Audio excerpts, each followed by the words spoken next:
Ms. Khalid is not here, so I'm just going to move her down one. Mr. Genuis, you have the floor for your I'm reading thing. We're back in the session. Ms. Khalid is not here. I will come back to her. Mr. Genuis, you have the floor, please. Thank you, Chair. Just to very briefly observe that we are clearly in the middle of a Liberal filibuster. The Liberals are filibustering to prevent accountability. Liberals claim to be confident that the Speaker would not consider this a matter of privilege. If that is the case, why are they filibustering? Why are they filibustering if they're confident that the Speaker wouldn't rule in their favor anyways? Let this go to a vote. The Liberals can vote against it. We'll vote in favor of it.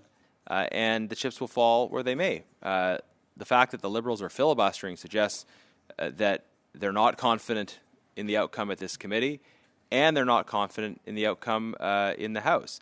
If they are confident, then let it go to a vote, stop the filibuster, and let's get some accountability. But Liberals are filibustering to try to prevent this privilege motion involving former Liberal Minister Navdeep Bains from going to a vote.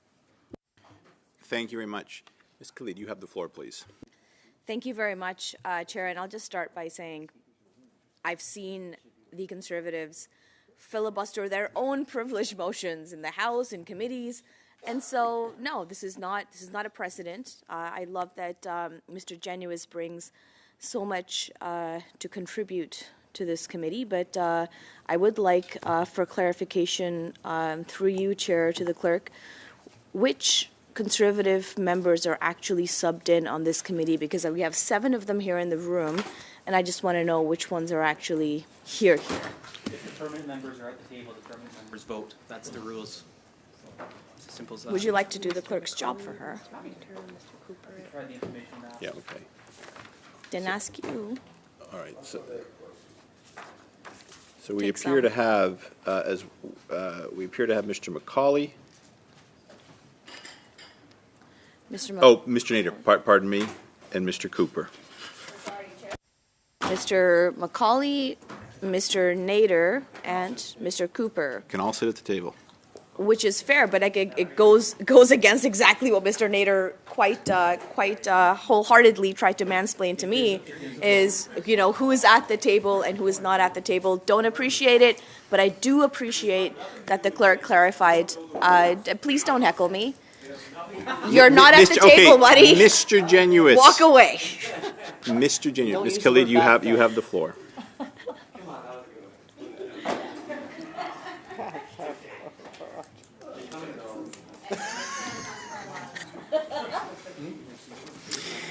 The floor is yours, Ms. Khalid.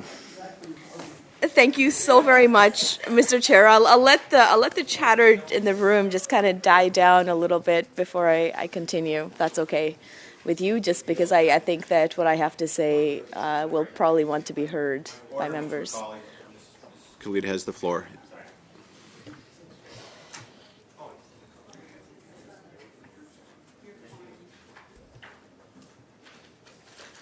Thank you very much, Chair. Oh no, I think. No, please, get the heckles out. I have a really long, prolonged comment to make, so please get your heckles out. We're good? Okay. Chair, as this motion of privilege has been called, I sat here and I reviewed committee after committee after committee, not just on the SDTC issue, but on generally all committees and all questions and all studies that have been put forward. And there is one common denominator in the way that questions get put from the Conservative benches to witnesses. Question after question after question, it is unfortunate to see, and I know that I get called out on calling so many points of order on the way that the Conservatives treat witnesses, but we see time and time and time again and I can go through the transcripts and relay to you what they are. But the way that questions are posed to witnesses, whether they're friendly to the Conservatives, whether they're not friendly to the Conservatives, the way that questions get posed, they're not welcoming an answer. Khalid has the floor. No, happy to let the chatter die down. That's fine.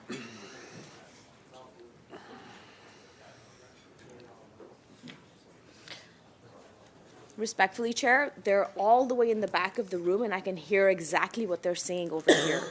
And they're from your whip's office, and I don't think that I should be hearing what they've got to Well, say. I couldn't hear anything except a mild murmur. It's clear this is a committee room. It's not a library. You have the floor. It is relatively quiet in here.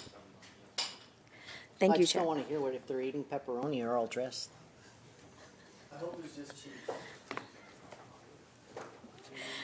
So, Chair, as I was saying, transcript after transcript of committee meetings have shown that Conservatives don't want to hear the answers. They want to ask the questions. They want to get their clips and move on, but not let the matter move on, but to move on to where their next objective is. You know, my dad says this one thing. He's like, Ikra, don't be somebody who wants to be someone. Be somebody who wants to do something. And the way that the Conservatives are behaving with this bogus privilege motion shows me that they are very much in the business of wanting to be something rather than doing something good for Canadians. I've seen time and time again how questions are posed to witnesses in this committee without giving them the opportunity to answer the questions, without giving them the opportunity to clarify. You know, it's been said here before, this is not a courtroom. This is a place for, hopefully, distinguished educational conversation. And the fact that we don't have that right now is kind of disturbing. But the reality of the matter is that this privilege motion itself has no water to float on because of the nature of the questions that have been asked over these past, okay, I've been on this committee for the past year. And the fact of the matter is the way that questions are posed again and again and again, the way that witnesses are disrespected again and again and again, and the fact that if this was the case, that you know, the member opposite felt that his privilege was violated because nobody was answering his questions, well, he's been on this committee for a very long time. He's been on a lot of committees for a very long time. Then why has he never brought such a motion forward before? Is it because that the witness is a former minister of the Crown? Is it because the Conservatives are looking for dirt or whatever it is that they're looking for? I have no idea, to be honest. But the reality of the matter is this motion was put forward before the Conservatives had all of their time to ask the questions. This motion was put forward while the witness was not able to answer all of the questions, and he kept getting heckled and he kept getting cut off with the questions that he was supposedly supposed to answer with whatever limited time that the Conservatives were going to give him. But as he was trying to answer, Mr. Cooper, he would get cut off after the first couple of words that he was trying to get out of his mouth. And that is unfortunate. Because when we invite witnesses to this committee, we invite them, hopefully, with the intent that we're going to learn something from them. Not to interrogate them, not to humiliate them, and not to then call bogus privilege motions based on political need. And it is a political need right now from the Conservatives. Just grasping at straws, anything and everything, whatever can stick. It's really unfortunate. And, quite frankly, I don't think that the other opposition parties have done this debate any favors either. Again, as I was reading through the transcripts, I see that the member from the NDP has literally like a page-long question. A page-long question. I mean, you don't get a lot of time to ask your questions. Obviously, you want to hear what people have to say rather than, indulging our witnesses with soliloquies. But that is exactly what has happened. That is exactly what I see from our transcripts. Long, elongated paragraphs, broad statements, and just really trying to virtue signal all of it. And then when it comes time for the witness to answer a question, what happens? Oh, no, you didn't answer my question. Well, buddy, give me some time to answer the question. How about that? How about that? How about that? It is really unfortunate that these democratic institutions, these parliamentary committees have come to this.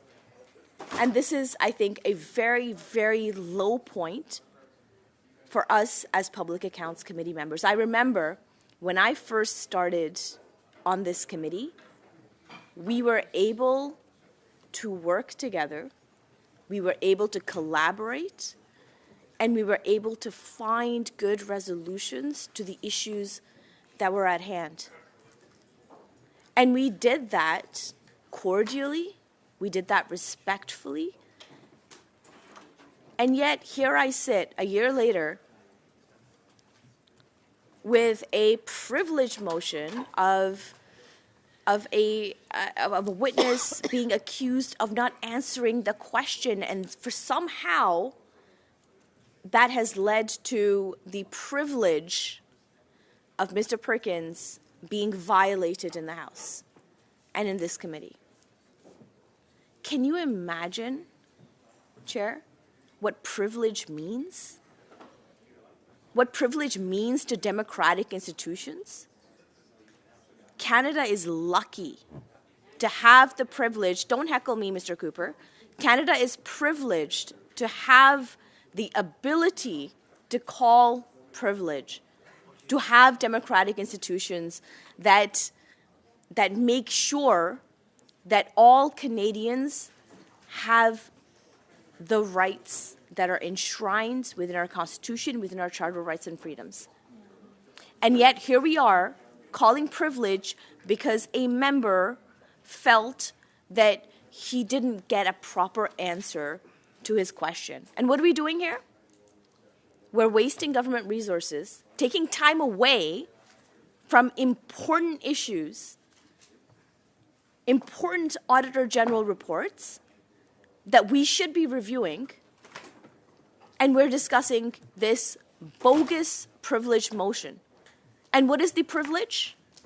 What exactly is the privilege? It is, I didn't get the answer that I wanted from a witness who was called before this committee on another bogus motion. That witness should never have been here in the first place. What does he have to do with how we're going forward with SDTC?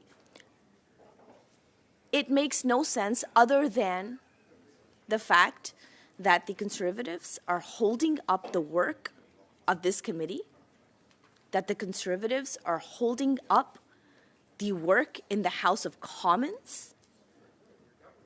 Don't heckle me, Mr. Cooper. I am making a point here. Don't do it. Just don't. Not today. That the Conservatives are holding up everything to be somebody rather than to do something. And what's worse is that the Bloc and the NDP are propping them up to do that. And I think that's even worse. Because at the very least, Chair, at least the Conservatives are honest about what they want to do. At least they're honest that they want to delay government work, that they don't want any work to happen within this committee, that they don't want any semblance of functionality within our democratic institutions. What is terrible is that the Bloc and the NDP prop them up. And this motion is blatantly, obviously, a jamming tactic to delay and to just stop the function of all of the work that we were able to do within our committees. It is deplorable that we are not able to get to the work that we should be doing on this committee. It is deplorable that the Conservatives think that it is their privilege to be able to stop the work that we have spent hundreds of years of building within our democratic institutions, and to set precedents that we should not be setting, all because they want to be somebody. Can you imagine? So, Chair, I do not agree with the premise of this motion at all. I do not agree that witnesses who don't provide the answers that the opposition is looking for leads to a violation of the privilege of a member.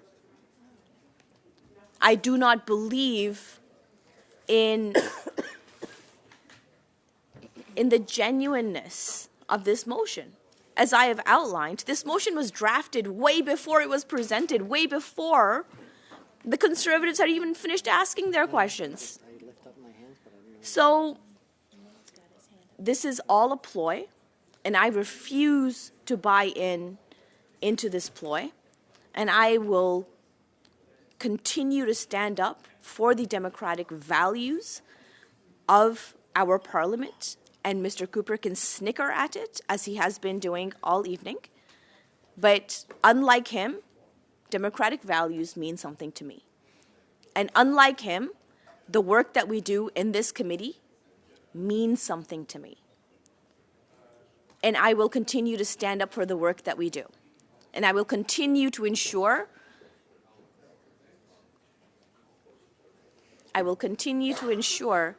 that that work is protected and that the sanctity of this place is maintained, regardless of who wants to be somebody as opposed to do something for Canadians.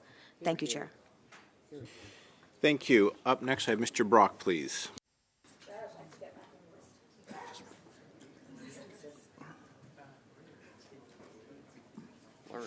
Yeah, I'm relinquishing my time. You're Mr. Brock, relinquishes of time.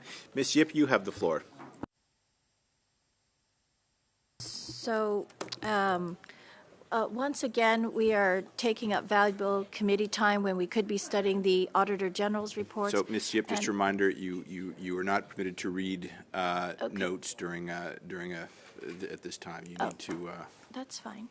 So, as Ms. Bradford has mentioned in her, as she's mentioned, thousands of dollars have already been spent, and really for what? We've already it's already been determined. Chair, she continues to read from her prepared notes. That Point of obviously was order, Chair, supplied to just her on by a that same point of staffer. order. All right. Just, yes, Ms. Khalid. Not everybody is as eloquent as Mr. Brock is, and if people need notes to rely on to speak to the issue at hand, then I think that she should be absolutely in her right to be able to read notes. Just one second.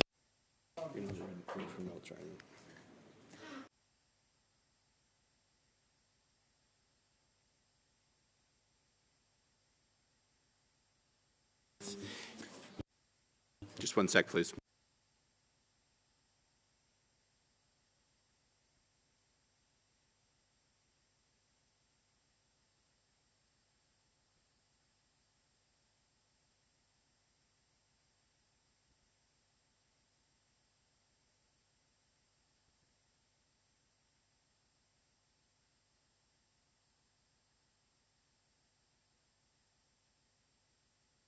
So Ms. Yip, you're permitted to refer to notes. You just cannot be reading. Okay. Thank you. All right. I appreciate it. All right. These are my own notes. They're It not, doesn't. It's all right. you know, like. You can I'm refer to not- notes. You just cannot read, whether I've they're written by heard you or someone others else. read whole You have paragraphs, the right? you have the floor, Ms. Yip. Mr. Chair, just on that point of order, just to the standing order in the House, as you know, is we are not able to refer to any notes. That is the particular standing order, but the practice has completely changed, and I would expect that it is the same thing in committees. The practice has completely changed. I understand the ruling, the standing order in the House is no reference to any notes, but that practice has completely changed over the last 40 years. Thank you, Ms. Yip. As I said, you know, so much committee time has been wasted, so much hours have gone on the same thing, and yet the Conservatives have not been able to determine that a minister has been involved. So why do we continue with this? Maybe the Conservatives don't care about the issues that Canadians, that matter to Canadians. And after all, the Auditor General selects topics that are of concern to Canadians in her selection of the reports that she presents.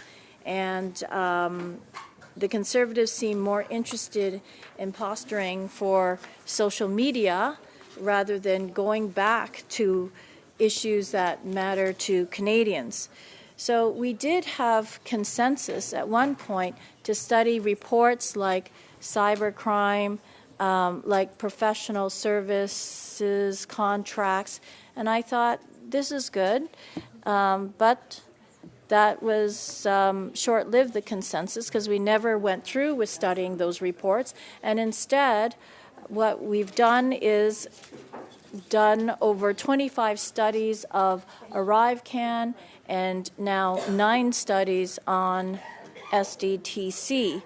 So we really need to return to what our original mandate of public accounts is, which is studying the reports of the Auditor General and not taking up time and second-guessing the Auditor General.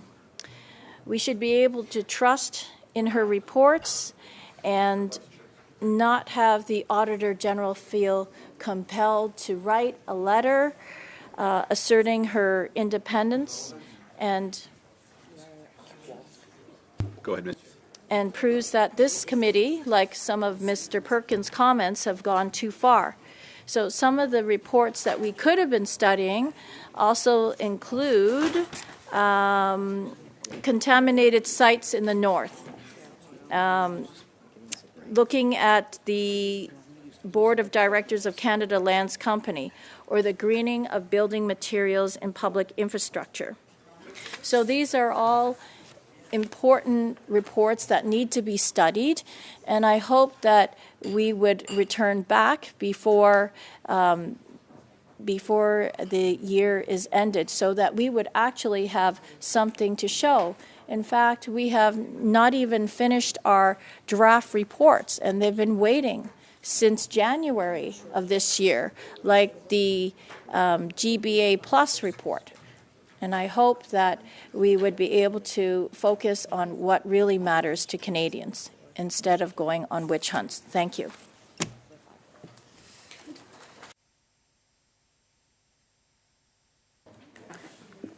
Merci, Madame Yip.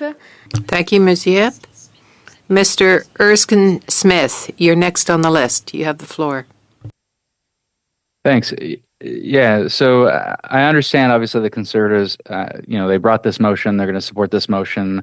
They're bought into the sort of partisan procedural games of all this. That is what it is. That's the environment we live in. And I understand Natalie from the block was quite frustrated. Her questions seem reasonable as far as it goes with respect to Ms. Batul.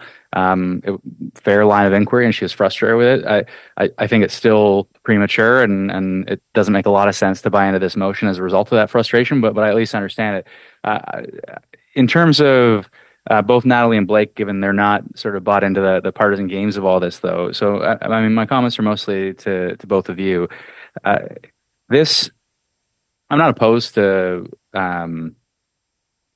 the idea that we have a former liberal minister, and if he's incredibly evasive, if he just stalls, if he refuses to answer questions, and it rises to a level of impropriety that we report back to the House. Like, I'm not opposed to that in principle, but that's not where we are at. And what we saw here, and look, I reviewed the testimony of Mr. Baines at the Industry Committee, and Mr. Perkins already knew what the answer was going to be. It was, I don't recall. I don't recall the conversation in relation to Ms. Verschuren, and he mentioned that there were over 100 GIC appointments in his time, and he didn't recall how the conversation went in terms of how Ms. Verschuren went, and he pointed to the fact that there is this independent process via the Privy Council that then gives them a short list. And so he knew what the answer was going to be, and the answer was frankly the same. And whether Mr. Perkins thinks a sufficient answer or not is beside the point. The threshold here that we ought to be dealing with when it relates to a matter of privileges was a member's privilege breached by virtue of the fact that, like with Mr. Firth, there was a complete and total refusal to engage. There was a complete and total refusal such that he was called to the bar and forced to answer questions, and only then was he properly forthcoming with answers. This is not of the same kind, and this is not even close to a like-minded case. This is more akin to an abusive process in keeping with silly partisan games. And to Garnett's question, why not just send this to the House because it's going to get dismissed by the Speaker? Well, it's going to get dismissed by the Speaker, and so Blake, you might be sitting there thinking, all right, that seems reasonable. Kick it over to the House and just have at it. And my challenge with that is what we already see happening in the House.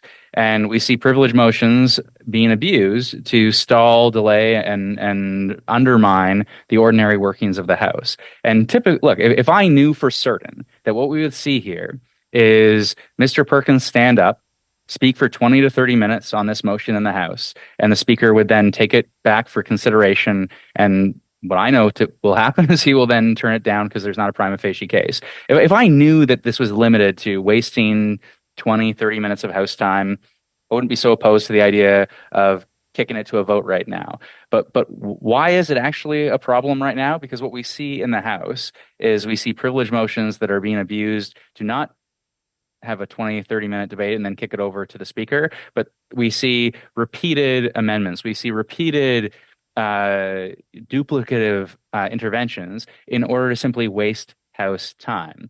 And no, I do not think that we should take a matter that does not rise to a prima facie case, that we should deem it to be that on the basis of partisanship, and then kick it over to the House so that Conservatives can waste additional House time and delay and stall and undermine the ordinary workings of the House. And so my appeal to my colleague, especially from the NDP, but my colleague from the bloc as well, Mr. Baines can come back. In fact, that was the basis of the opening to all this, that the chair said, we've got him for an hour. He said he was tight on time, and there's an understanding that he might be called back. We heard that very same thing when he concluded, when he was excused. I fundamentally don't understand why we would entertain a privilege motion, which should be a very high bar, and this is not even close to meeting that bar. This is going to be dismissed by the Speaker, but to get there, we are going to waste endless hours and days, not only of our time here at this committee, obviously, as we are, but of House time, of valuable House time, and that can't possibly be what we came to Ottawa to do. And so my appeal is to, let's have Minister Baines back, former Minister Baines back, and let him answer the questions. You've got a number of other opportunities to ask questions. Don't buy into this premature privilege motion, and let's not waste not only our time further on this, but let's not waste valuable House time on a motion that isn't even close to meeting the standard of a breach of privilege. Thank you, Mr. Erskine-Smith. Up next is Ms. Khalid. You have the floor, please. Chair, I know that Monsieur Drouin had some points to make, so I'll let him go first as I review my notes and testimony, and I'd like to come back to him after Mr. Drouin. Will do. Mr. Drouin, you have the floor, please. About to order. Thank you, Mr. Chair, and I'm glad to be speaking against again and against this particular motion. And I think we have to set the frame as to why we're particularly dealing with this. And I want to refer back. I want to inform the committee in case they didn't see the letter, but I would assume. I know I wasn't a member of this committee at the time, but I would like to refer to them the letter dated July 26, 2024, and I'm assuming that members were. I just want to interrupt. Yeah. Just a reminder. I've just received a note that if you're no photos when the committee is in session, please. Back to you, please, Mr. Drouin. Who's taking photos, Chair? Thank you. I actually don't know, Mr. Drouin. You have the floor. It's just a general reminder. If somebody's taking pictures, just but let me know so I Chair, can smile. I do not know. I just it was. Is there somebody that you can point to in the room? I don't know. So, Mr. Drouin, you have the floor. Something prompted you to say that, Chair. Yes, a note. Mr. Drouin, you have the floor. Okay. So just again, if somebody's taking pictures and we're not allowed, let me know. I do want to smile. I don't want to look inappropriate. S'il vous plaît. Okay, so I want to set the frame. I do want to. Thank you, Mr. Brock. I do want to refer the committee, which those members who were here back in July would obviously have seen this particular letter, and it refers back to why Mr. Baines was here, but it's also the rationale as to why we should be careful in using our parliamentary privilege to undertake certain investigations when we know for a fact that the Commissioner, Mike Duhem, wrote to this committee, and I just want to, I want to read it into the record, but I will point to a specific paragraph in this, which I think is important.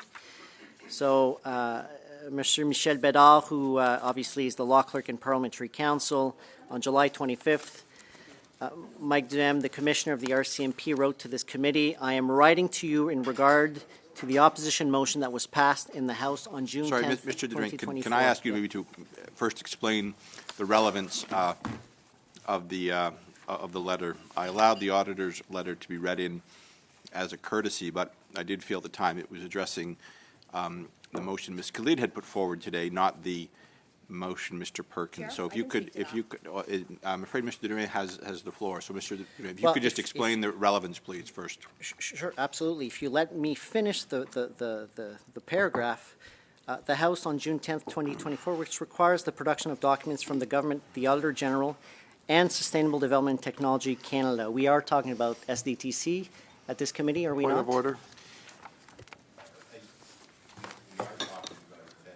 See, but that we're talking about the motion that Mr. Perkins has put forward. Again, Right. I'm allowing you to take us down, but I'd like to have relevance of the letter before you read it. And that, Mr. Chair, it is but relevant. first, I want to hear Mr. Perkins' point of order. This is not about the generalities of the point. My motion is not about the generalities of SDTC. My motion is not about Thank you. the production Yes. of documents in the House. So Mr. My motion Perkins is about the seems privilege to of be Mr. sustaining Baines' my testimony. ruling, which is So not I'd his ask job. that the members keep their comments. Yes, to Mr. Mr. Baines' Perkins, testimony. that is what I am attempting to do. Yes, Ms. Khalid, on a point of order, I believe. Yes, on that exact same point of order, I think that you give a lot of leverage to members on this committee to get to the point that they need to make.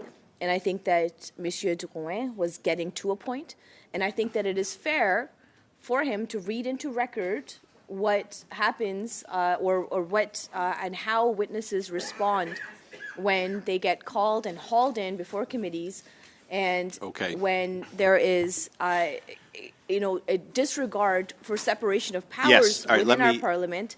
I think So it is absolutely Ms. fair. Kelly, this is no longer point of order. It sounds like you're trying to speak for I'm your not colleague, speaking for him, Mr. Chair. Drouin. I'm just trying to say Yes. that as this Ms. Kelly, bogus please stop. motion has been put before I had not us- cut off Mr. Drouin, so you're arguing with yourself.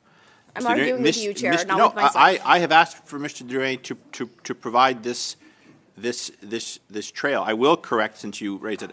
Members have huge latitude when it comes to questioning witnesses, but when it comes to debating a motion, we debate the motion at hand. That's all I'm looking to enforce here. Mr. Drouin, you have the floor, please. Thank you, and I do. I think it's important as to why Mr. Baines and why he was invited here. But again, with regards to SDTC, I don't need to read the entire letter into the record, but all I can say is what the commissioner has clearly said is there is significant risk that the motion could be interpreted as a circumvention of normal investigative processes and charter protections. It has everything to do with the fact that we are trying to get to the bottom of this, and you, sir, are impeding an RCMP, potentially impeding an RCMP investigation. The chairman is doing no such thing. And I would ask you, and I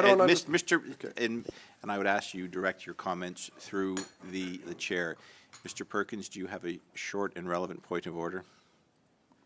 No. Very good. Mr. Drouin, you have the floor. On the same point of order. Yes, Mr. Brock.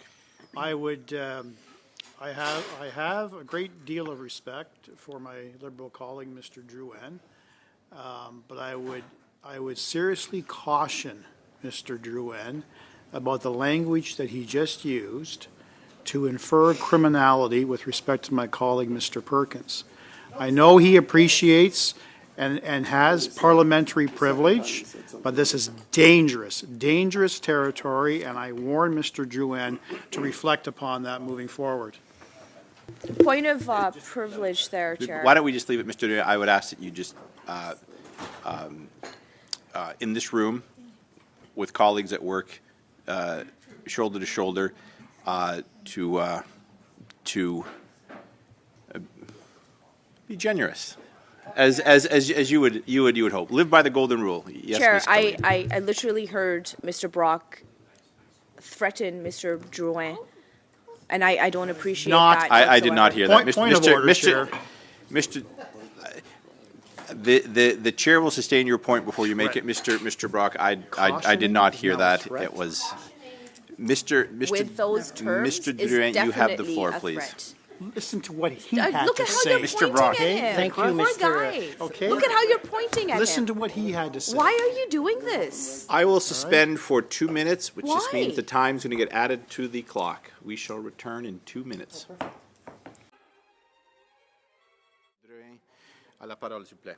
Mr. Drouin, you have the floor. I want to point out my opposition colleagues had some objectives with objections with certain words that I'm using, but I will point out that a member of this committee has Just order in the room, please. Yeah. Order in the room, please. Go ahead, sir. Yeah.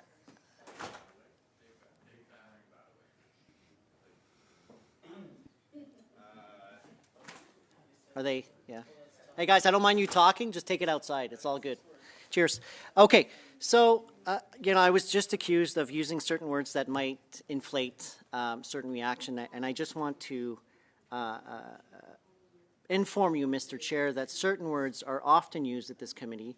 For example, Mr. Cooper, who has characterized the conduct of a minister as corrupt. We often hear corrupt. Well, corruption is a criminal offense, so none of us can determine whether or not someone is corrupt until there is a due process. And that due process, and I will get back to the letter of the commissioner, who has informed us that there is significant risk that the motion could be interpreted as Point of order, circumvention relevance. of normal investigative processes. It's not relevant. The relevancy of us It's not getting relevant down to to this this bottom and continuing to ask other Enforce the witnesses rules. to come before us to testify on SDTC may actually impede the investigation that the RCMP may be Relevance. doing. Okay, yeah. Well, relevance, Mr. Perkins, is that you keep. Okay, From the okay, no, chair. yeah, sorry, so, Mr. Duane, I mean, not only is I think that doesn't address the motion, the broader question, you're actually suggesting the committee does not have hearings, that this committee passed in motion, many of them with support from all parties. So I suspect that's not what you're saying, but I don't see how that responds to the motion that is before us now on referring this to the House. I think, of course, you're welcome to argue that it's not valid, but this is not an order for a production of documents or about a police investigation. This is about a motion before us that is quite specific, and I would ask you to speak to that, please. So, Mr. Chair, the point is the very actions that we are doing today may impact that very same investigations that the RCMP has warned us about. That is the whole point. Alors, si la présidence ou So if the chair or the members of the opposition don't understand that, I'll repeat it in French because I think it's important. It comes back to the very simple fact that the issue of relevancy is this. If the opposition wanted to hear a certain witness and knowing, and well, I myself wanted to hear what was said. We're not denying that. We're not denying the objective, but the problem is members of the opposition are trying to create a linkage with everything, a connection with a liberal, highly placed. Testimony. This is rambling about generalities. If you can't speak On that to the same motion, point of order, I think Chair. we should move to the next person on No, speaking list. Mr. Perkins, he's in the universe. Yes, Ms. Khalid. Do you have? Reality of the matter is, Anyway, you're on the list, and on that same point of order, I've made. Chair, with respect to relevance, and I'm hoping that you will rule on this. We've been here for Okay. a couple of hours over time. There are points that are very valid that Monsieur Drouin is raising. And I am But granting him again, time. that goes to the whole point of this motion is that what Mr. Perkins thinks is irrelevant. Okay. No. Okay. All right, Mr. Drouin. je remercie. Thank you. Thank you, my friend and colleague, Mr. Perkins, for giving us pauses every 2 or 3 seconds. I hope you can hear and understand what I'm saying. But the testimony of the witnesses was the issue. I know that he didn't question the witness. It comes back down to the fact that the RCMP wrote to us, wrote to you, Mr. Chair, saying very clearly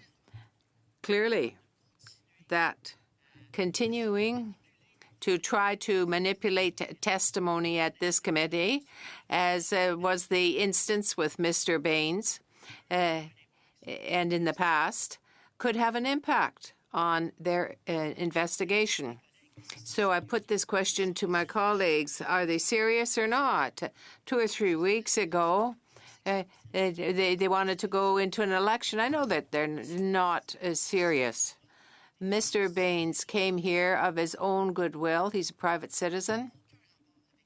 He has no link with SDTC other than having been the minister who signed the agreement, the contribution agreement, but he was not involved in the day-to-day decisions that were made.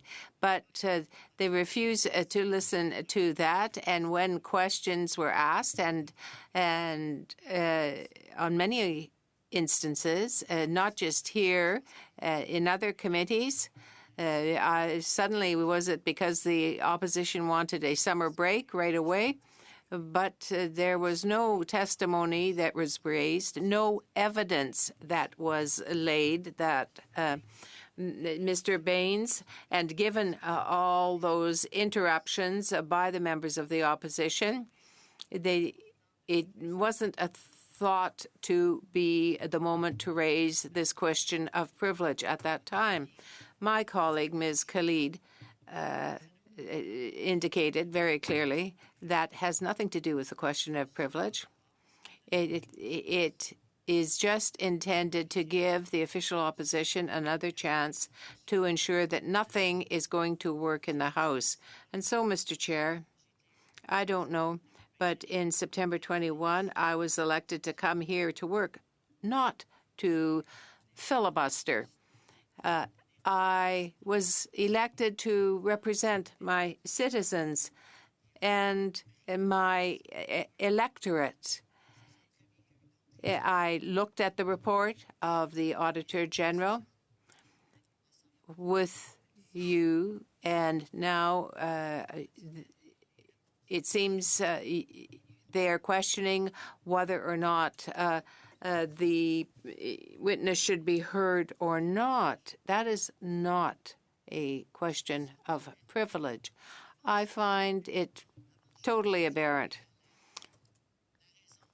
I will give the reason why the official opposition, rather, I will say that they were right, the official opposition, in bringing Mr. Baines before the committee. They were right. But all the members of the committee know full well that this letter from the RCMP means that there could be a very significant impact on their investigation.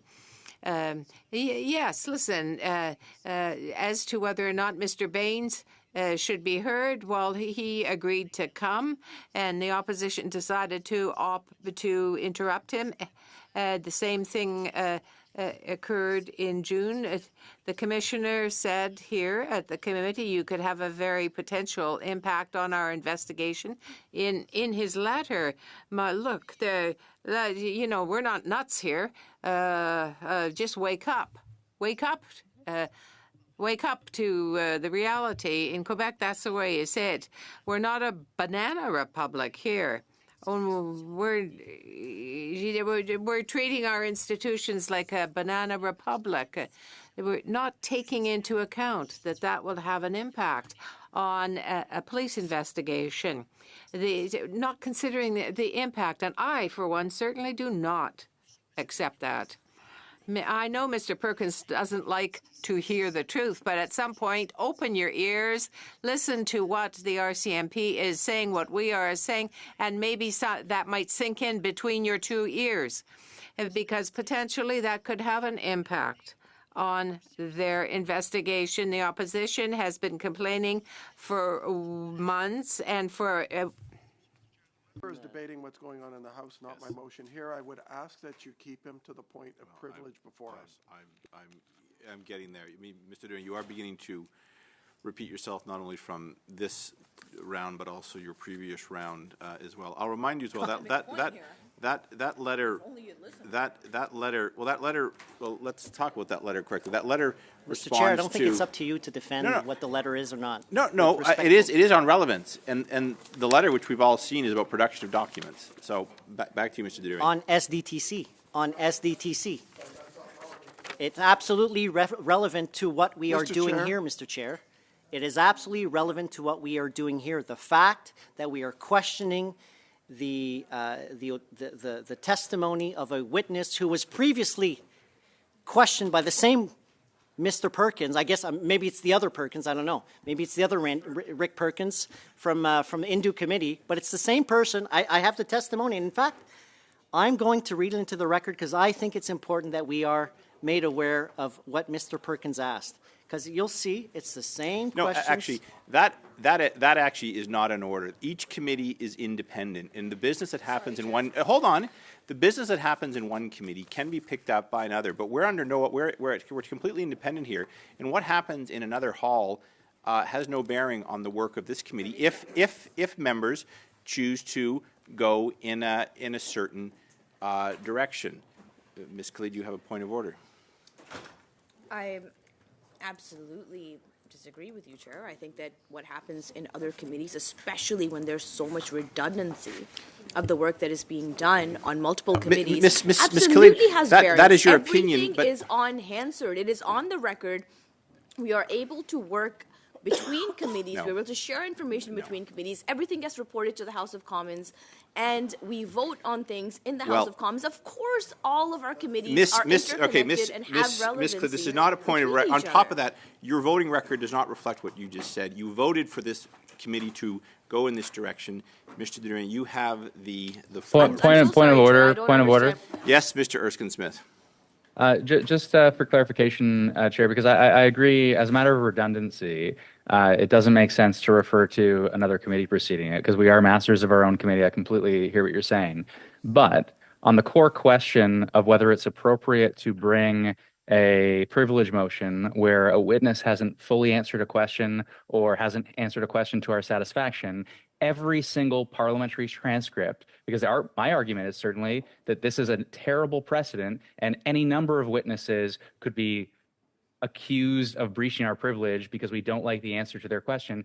Every single parliamentary transcript of a committee is relevant for that reason if we're pointing to other answers that we might deem inadequate or we don't the member asking the question doesn't happen to like. No, we're dealing with testimony that happened in this committee. No, Chair. It's a question of relevancy. If our argument, my argument certainly is that this is a terrible precedent to set. Okay, and on the basis of that, every other parliamentary transcript where I can point to an answer that I don't like or I think is insufficient or the member asking the question deems to be insufficient for some reason is relevant to the core question of this being a bad precedent to set. Well, if I allowed, it's just going to reinforce, according to Mr. Durian, that Mr. Perkins has actually given the witness opportunity twice now to answer the questions, and he is not, perhaps making his motion or even more, you'll hear him answer the more relevant. Or you'll hear him answer the question Point if of order, I don't Mr. recall, Chair. This is as a he did point of multiple debate. times. It's not a point of order. Mr. Erskine, you're down to speak in three slots. Mr. Durian, you have the floor again, please. The point is, we have the same questioner who asked the same witness at another committee, and it is relevant to this committee because that same witness called him. He mentioned the word amnesia multiple times in referring to that particular witness. You recognize, you are making his point that the witness has been given multiple opportunities to answer these questions, has not done so to parliamentarians, and is therefore subject to this motion. So you are making his point that the witness keeps flouting these parliamentary committees, not one but two now. The floor is yours. Accusations. Mr. Chair, I'm happy to have a debate with you. Witnesses can clear but the air by I thought I was answering having the a questions. debate with the opposition. If you want to let go your chair, join Mr. Cooper. No, or I've made a Madame ruling. St. Clair de Gagné will be in your chair, and we can both argue over here. I've made a ruling that reading in the testimony from another committee is out of order. You have the floor. I'm sorry, to debate this. Reading evidence, no matter where it comes from, is out of order in this No, committee? I didn't say that. No. I said what you're referencing right now. Well, why is it out of order? Because it's redundant. And It's you're not reading. redundant. It's the point. He's making the same accusation to the same witness as to the reason why he was here, and he appeared before another committee, asked the same question, and treated him as if he had memory loss. Is that the way we are to treat committee members or witnesses in front of this committee? Again, don't you see that you're reinforcing his point? No, absolutely not. Mr. Chair, I'm sure Mr. Perkins is capable of making his own arguments, but if you want to argue on Mr. Perkins' behalf, I would ask that Madame St. Clair de Gagné occupy the chair, and you and I can have this debate here. Again, you have the floor. I'm just saying. No, but you keep interrupting me. Go ahead. Merci. Alors, sur ce fait-là, As I was saying, To filibuster lines and lines, you can refer to notes and you can talk to this committee until you're blue in the face and it's 4 a.m, but you're not going to read from another committee that has nothing to do with this question. And if you insist, I'll move on to the next person on the list, and you can come back later. Well, I won't read into the record. I'll just paraphrase, Mr. Chair. Am I allowed to paraphrase in this committee? Of course. Therefore, Mr. Perkins has referred to the previous witness the motion in question as to not believe as to the reason why we're here right now and debating this particular question of privilege, the fact that Mr. Baines suffers from amnesia. I'm hoping perhaps Mr. Perkins is a doctor. Perhaps he's had medical advice. Perhaps he's providing medical advice to witnesses now.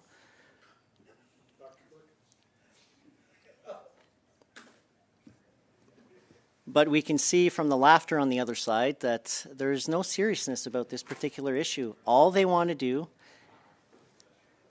is interrupt the business of this committee and interrupt the business of the House. Well, you know, they'll put it on Russian Rebel News. I'm glad to fundraise for you, Mr. Perkins, but some of us are here to be serious. Et je prends un peu... je vais prendre un peu... I'll just back up a little bit because I think my colleagues on the other side are... Just go ahead. I'll just wait for 5 seconds. Mr.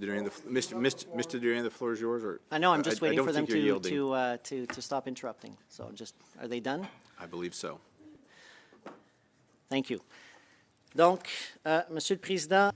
Chair, I clearly understand that what I am saying is upsetting and angering the official opposition. It's sad, but I sincerely believe that we, at this time, are undertaking something that is a shame. It's a shameful thing for this committee because this committee has always worked on a nonpartisan basis. To question the credibility of a witness, what happened at another committee? We know what happened at another committee, but the same person is being asked questions here. It should not reflect on this committee. That said, I find it very disquieting. I find it disquieting because there's no interest in finding out what really happened with STTC. And what bothers me is that the Bloc and the NDP are joining in a coalition with Pierre Poilievre, as was said earlier, as my colleague said earlier, and presented earlier, the fact that there was the Auditor General's report, and then we're not to do anything about it because there's this question of privilege. What a surprise! It's very disappointing. I am disappointed by my colleagues and for my colleagues. But with that, Chair, I will yield the floor because I just want to say that I would have hoped that when Mr. Baines appeared, and I've already looked at the transcript and all the testimony that was given at the other committee, perhaps there might have been a different attitude shown towards this witness the second time around. I would have hoped that there would have been a debate and a conversation between adults, but that's not at all what happened, and I am very disappointed. Thank you. Thank you. Ms. Kelly, you kind of yielded your spot. Would you like to speak now?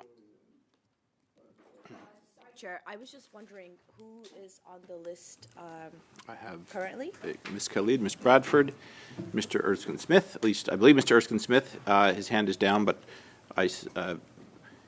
yes, he's nodding. And then Mr. Desjardins, Mr. Genuis. Chair, would it be? I'm sure this is unconventional. Would it be viable for me to yield my time to Mr. Desjardins and then perhaps come back after him? Spirit of cooperation. Mr. Desjardins, you have the floor. Well, Thank you very much, Mr. Chair, and to my colleagues. Wow, I haven't seen such a thing in a long time in this Public Accounts Committee. I think there's a few of us that are original 44th members of our Parliament who are on this committee and remember we were able to do quite a substantial amount of work. Our analysts remember this, our clerk, I'm sure. This has obviously become an impasse and a very serious issue that's present and one I sympathize on both cases. To Mr. Perkins, I understand the very relevant and the frustration you feel deeply with the fact that Mr. Baines has failed to answer questions, whether it's here in Indu, the other committee that was mentioned, or if it's here. I feel that frustration as well. It was very obvious to me that we had a very limited amount of time. That's a concern that I'm sure the Liberals and the Conservatives and the Bloc, we can all agree on, that the limited time obviously frustrates our ability to understand the testimony of Mr. Baines. I do also agree that it's extraordinary to report this to the House. And so there has to be some position where if we are to be adults in the room, if we want to take this issue very seriously, I take it very seriously. I think Canadians do. They want to know that they don't have to suffer through Mr. Duran's continuous conversation and blaming and trying to find every which way to assume someone's character. And I'll forgive him for that, because I'm sure he's obviously frustrated with this as well. Same with Ms. Khaled. I'm sure you're both very frustrated with this circumstance. It's unfortunate, and you're just doing your job. I get it. The Conservatives, I understand. You're just doing your job as well. But we have to find a way to get to a position where we can all agree that Mr. Baines must testify to the questions that are still outstanding.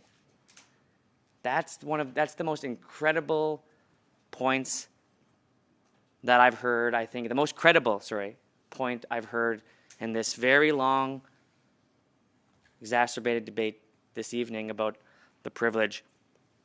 I do think that there's a way we can find accommodation if our colleagues are interested.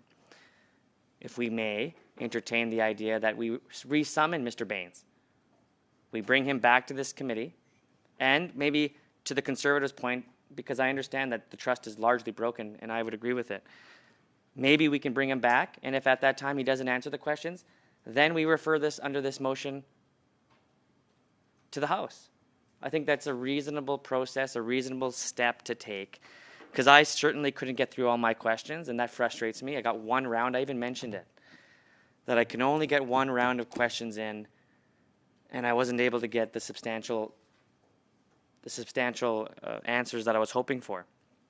So I want to be able to balance these two obviously important facts that, yes, the Conservatives are right. To my Liberal colleagues, they're right when they're saying that their questions aren't being answered, because my questions aren't answered either. I get that. It's brutal that we can't get to the bottom of what is a real issue of accountability that's present to the Auditor General. I read from the Auditor General's report questions to him that he wouldn't answer. But I also understand what the Liberals are saying. Like 1 hour of a discussion should not end up referring to the House on something to admonish the guy, something that's only been done twice in Canadian history, extraordinary process, because of the fact that there's an election coming up, there's a desire to see polarization. I get that. I'm a politician too. I understand partisanship. But what I don't like is when that partisanship gets so extreme where the truth is going to confiscate everyone. The truth will be gone for everyone here. The opportunity for Canadians to get down to the bottom of this issue, to understand how STDC, Minister Baines, who was minister responsible at that time, how this all would have happened. I think most Canadians believe that politicians are reasonable people if given the opportunity to see each other's points of view. And so I'd really ask my colleagues, if there is a way we can come to a consensus on this, I propose that perhaps Mr. Perkins may want to amend his privilege motion to include an opportunity to invite Mr. Baines back under very serious consequence, that if he fails, as he did today, to give us the answers and the amount of appropriate time, that we need as parliamentarians to get down to the bottom of a very serious issue that's present to Canadians, we're talking hundreds of millions of dollars. We're talking about a report from the Auditor General that I'm interested in getting to the bottom of, which is why I've entertained this discussion for as long as I have, because I want to understand deeply the concerns that all of my colleagues have. I've heard, I think, an exhausted list of these concerns. And I think we can all get to what we want here. I want fiscal accountability and transparency, and I want answers that are present to the Auditor General, present to Canadians, and that deserves to happen. But I also don't want to lose sight of the goal here, which is to get to a point where we have the answers in exchange for what would become a very partisan arena, that we would lose all of the opportunity to get that information. And so I'm inclined to suggest that we do a process here where everybody still gets what they need. Mr. Perkins will get what he needs under the circumstance of inviting Mr. Baines back here. If we can invite him back here, Mr. Chair, for 2 hours, a full meeting, like I am disappointed that he only came for 1 hour. I find that to be frustrating and an issue for me. I have at least 6 more questions. And you know, as being an NDP member here, we only get 2 minutes afterwards. So 1 round isn't going to be enough for me. It's not going to be enough for the New Democrats who feel we have a unique perspective on this issue where we take financial accountability seriously regardless who is in government.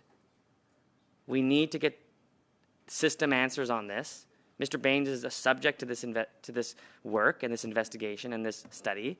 He should come back. Let's invite him back.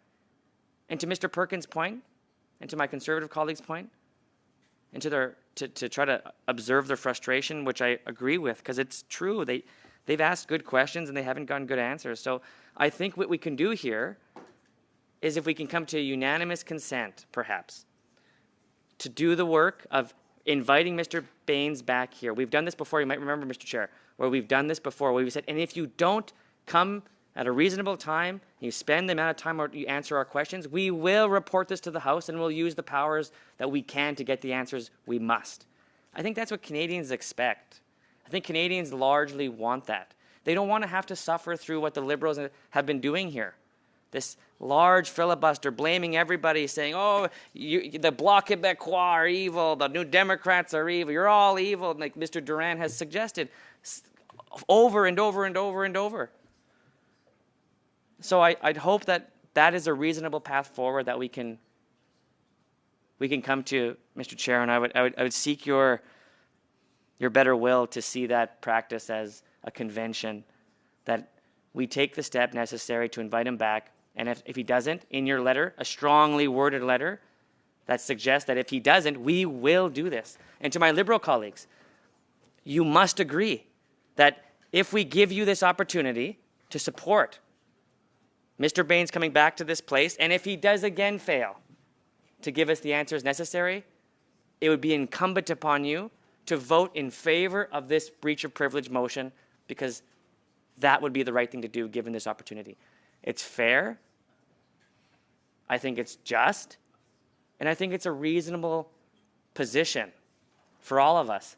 The alternative, of course, is that we continue on with the Liberal filibuster and get no answers at all.